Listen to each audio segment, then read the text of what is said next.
Hello guys, welcome back to YouTube channel civil engineering hub.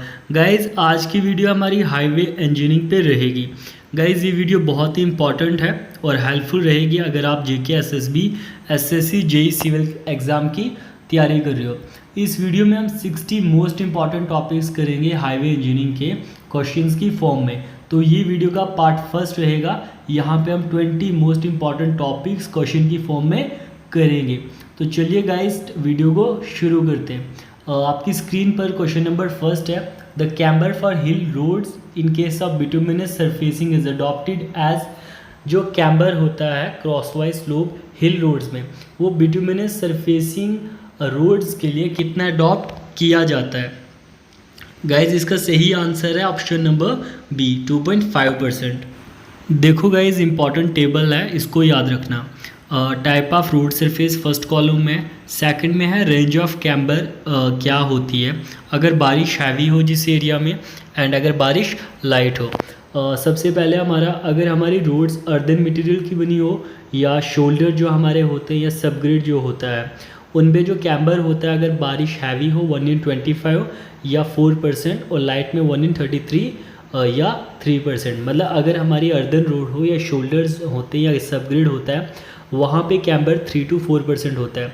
वहीं अगर हमारी roads water bound McAdam यानी WBM and gravel roads है, तो इनमें जो हमारा ग्रेडियंट होता है हैवी एरियाज़ के लिए जहाँ पे बारिश ज़्यादा हो, 3%, 1/33। एंड अगर रेनफॉल कम होता है तो 1/40, 2.5%। वहीं थिन बिटुमिनस रोड्स के लिए 1/40 मतलब 2.5%, 1/50 लाइट रेनफॉल के लिए 2%। और अगर हमारे सीमेंट कंक्रीट और हाई टाइप बिटुमिनस रोड्स है तो इनमें 1/50 अगर हैवी रेनफॉल है 2% एंड 1/60 अगर लो रेनफॉल है 1.7%। तो हमें क्वेश्चन में पूछा था कि हिल रोड्स के लिए, चाहे हिल्स हो या प्लेन में अगर रोड पूछता, अगर बिटुमिनस सरफेसिंग है, मतलब सरफेसिंग है, कोई हाई टाइप बिटुमिनस नहीं है, बिटुमिनस सरफेसिंग है, तो इसमें हम कैम्बर क्या लेते हैं। तो हमारा ऑप्शन था 2.5% सही आंसर हैवी रेनफॉल के लिए।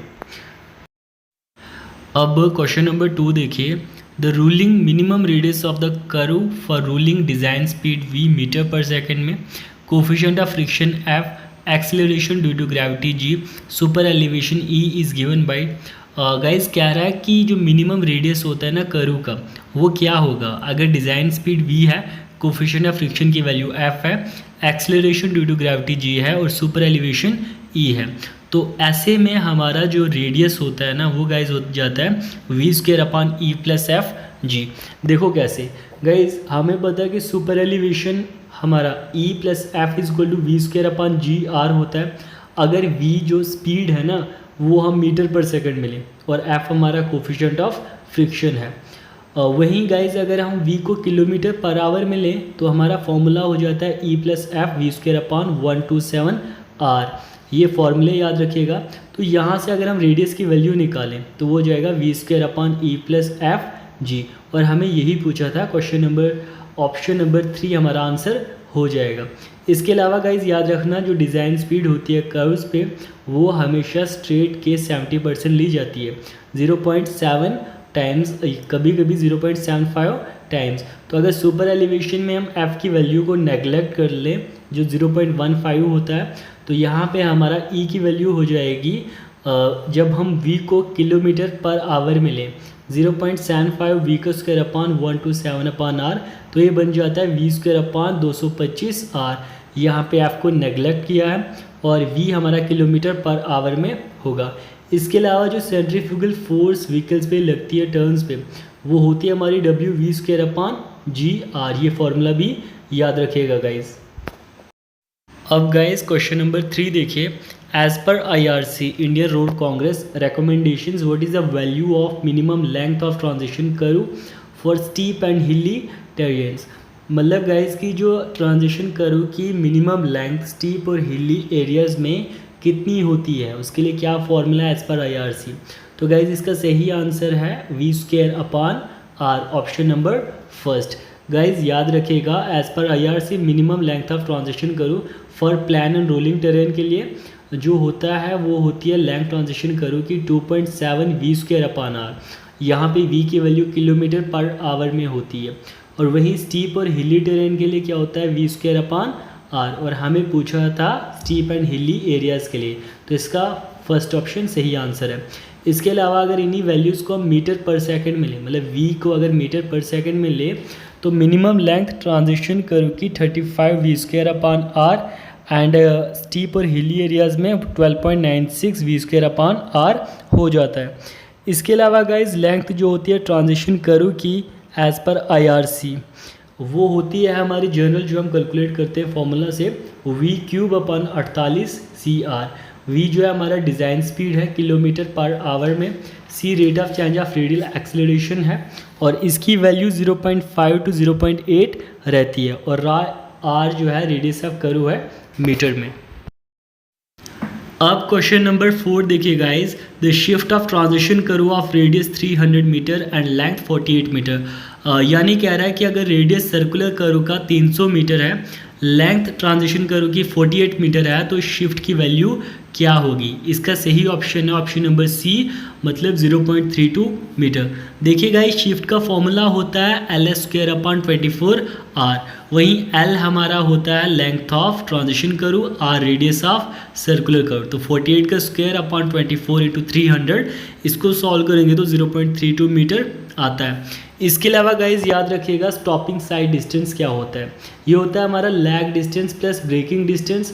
तो लैग डिस्टेंस हमारा होता है वो डिस्टेंस जो व्हीकल वो उस दौरान कवर करती है जब ड्राइवर सोचता है क्या करना है, उसकी परसेप्शन के दौरान। एंड ब्रेकिंग डिस्टेंस ब्रेक्स को अप्लाई करने के बाद जो डिस्टेंस व्हीकल कवर करे।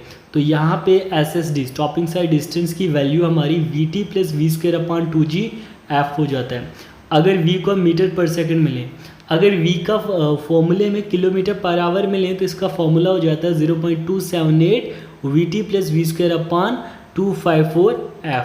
इसके अलावा याद रखिएगा guys, minimum length overtaking zone की 3 टाइम्स ओवरटेकिंग साइड डिस्टेंस के होती है, एंड वही डिज़ायरेबल ओवरटेकिंग जोन के लिए इसकी length 5 times overtaking side distance की होती है। अब क्वेश्चन नंबर 5 देखिए आपकी स्क्रीन पर, what is the psychological widening of a pavement on horizontal curve of radius 230 meter for a ruling speed 80 kilometer per hour. Guys कह रहा है कि साइकोलॉजिकल वाइडनिंग पेवमेंट की कितनी होगी अगर हॉरिजॉन्टल कर्व का रेडियस 230 मीटर है और ruling speed 80 kilometer per our है। तो इसका जो सही आंसर है वो है ऑप्शन नंबर बी, 0.555 मीटर। देखिए गाइस, हमारे पास एक्स्ट्रा वाइडनिंग कर्व्स पे प्रोवाइड की जाती है और वो होती है mechanical widening plus psychological widening के बराबर। मैकेनिकल वाइडनिंग हमारी होती है NL²/2r और वहीं साइकोलॉजिकल वाइडनिंग होती है V/9.5√r। तो हमें पूछा है यहाँ पे साइकोलॉजिकल वाइडनिंग किसके बराबर होगी, तो इसका फॉर्मूला होता है हमारा V/9.5√r। V की value 80 kilometer per our, 9.5 constant है, R √230, तो इसको सॉल्व करेंगे तो 0.555 मीटर आएगा। ऊपर फॉर्मूले में गाइस जो N है वो नंबर ऑफ ट्रैफिक लेंस है। तो कभी कभी पूछता है कि कौन सी widening number of traffic lanes के प्रोपोर्शनल होती है, तो वो होती है हमारी mechanical widening. R radius of curve in metre, V design speed kilometre per hour में, और L आ गया length of wheel base in metre. इसके अलावा गाइज याद रखिएगा ग्रेड कंपनसेशन। देखो जो ग्रेड हमारा स्ट्रेट में होता है उसको हमें कम करना पड़ता है कर्व्स पे, क्योंकि कर्व पे हमारा जो व्हीकल्स की पावर है वो ज़्यादा लॉस्ट होती है, तो इसलिए ग्रेड को कम किया जाता है। तो ग्रेड कंपनसेशन कर्व पे की जाती है, उसके लिए दो फॉर्मूले हैं, दो में से जो लीस्ट वैल्यू है वो अडॉप्ट की जाती है। पहला 30 + r/r, 30 plus radius of curve upon radius of curve, और दूसरा ग्रेड कंपनसेशन 75/r। इन दोनों में से लीस्ट वैल्यू को अडॉप्ट किया जाता है।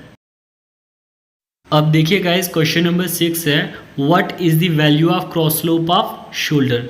जो शोल्डर में क्रॉस स्लोप है, मतलब यानी जो कैमर पेवमेंट्स में दिया जाता है उसके कंपैरिजन में जो क्रॉस स्लोप शोल्डर पे प्रोवाइड किया जाता है उसकी वैल्यू क्या होती है।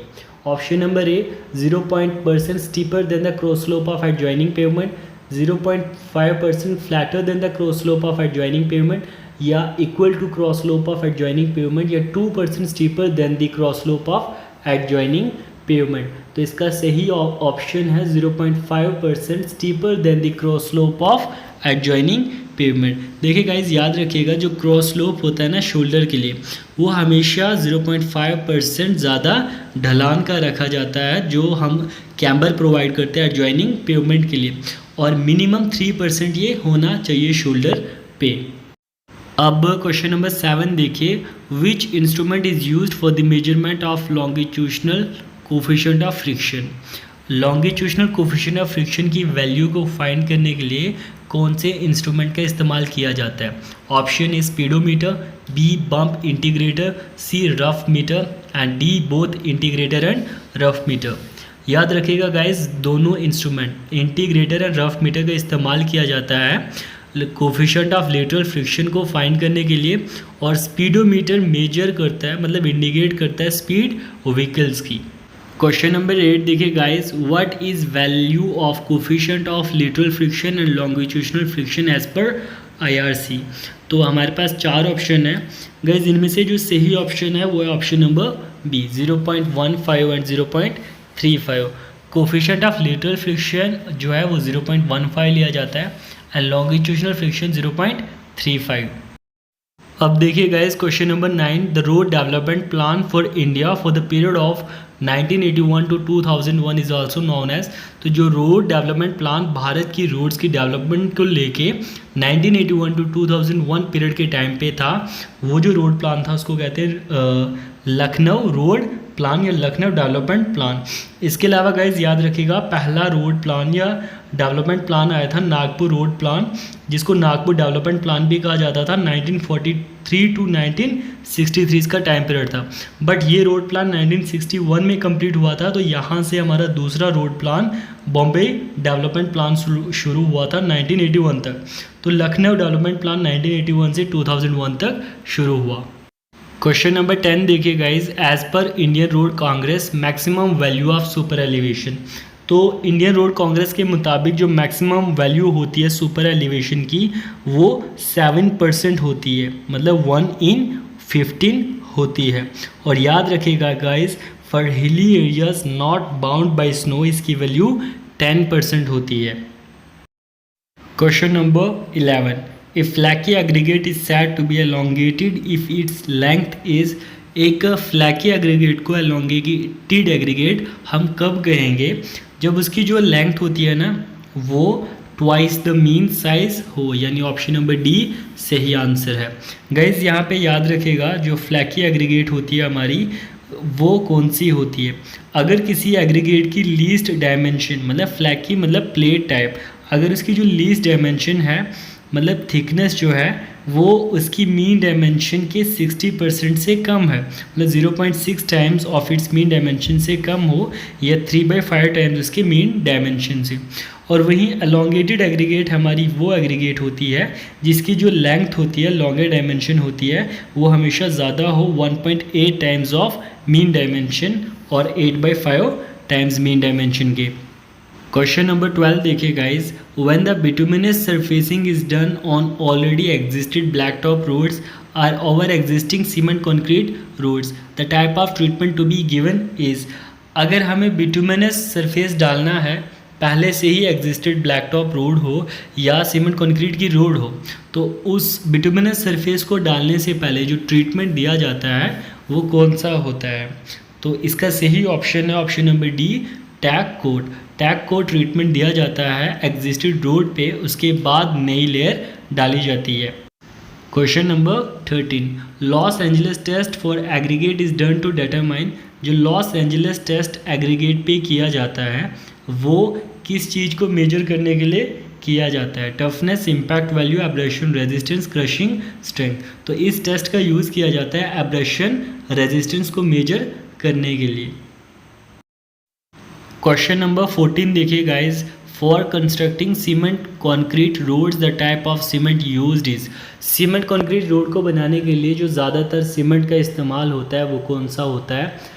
4 ऑप्शंस हैं, Portland pozzolana cement, quick setting cement, extra rapid hardening cement, rapid hardening cement. तो यहाँ पे इस्तेमाल किया जाता है सबसे ज़्यादा रैपिड हार्डनिंग सीमेंट। याद रखिएगा गाइज। क्वेश्चन नंबर 15 देखिए गाइस, स्पेसिफिक ग्रेविटी बिटुमेन की क्या होनी चाहिए। इसकी स्पेसिफिक ग्रेविटी होती है 0.97 टू 1.02। ऑप्शन नंबर डी सही है, थोड़ा सा मिसप्रिंट है, 0.97 टू 1.02 रेंज करती है। वहीं पे तार की स्पेसिफिक ग्रेविटी रेंज करती है 1.10 टू 1.25। इसके अलावा सीमेंट की स्पेसिफिक ग्रेविटी आपको पता है 3.15। फाइन एग्रीगेट की स्पेसिफिक ग्रेविटी हमारी 2.65 टू 2.67 होती है।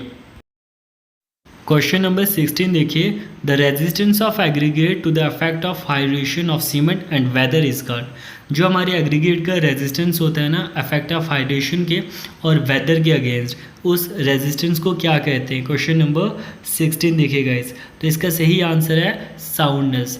देखिए गाइज यहाँ पे टेबल है, जो ड्यूरेबिलिटी है प्रॉपर्टी ये हम साउंडनेस टेस्ट से मेजर करते हैं, स्ट्रेंथ को हम क्रशिंग स्ट्रेंथ से मेजर करते हैं एग्रीगेट की, हार्डनेस को लॉस एंजलिस एब्रेशन टेस्ट से, ये हमने अभी क्वेश्चन किया, एंड टफनेस के लिए हमारा इम्पैक्ट लोड टेस्ट हमारा होता है।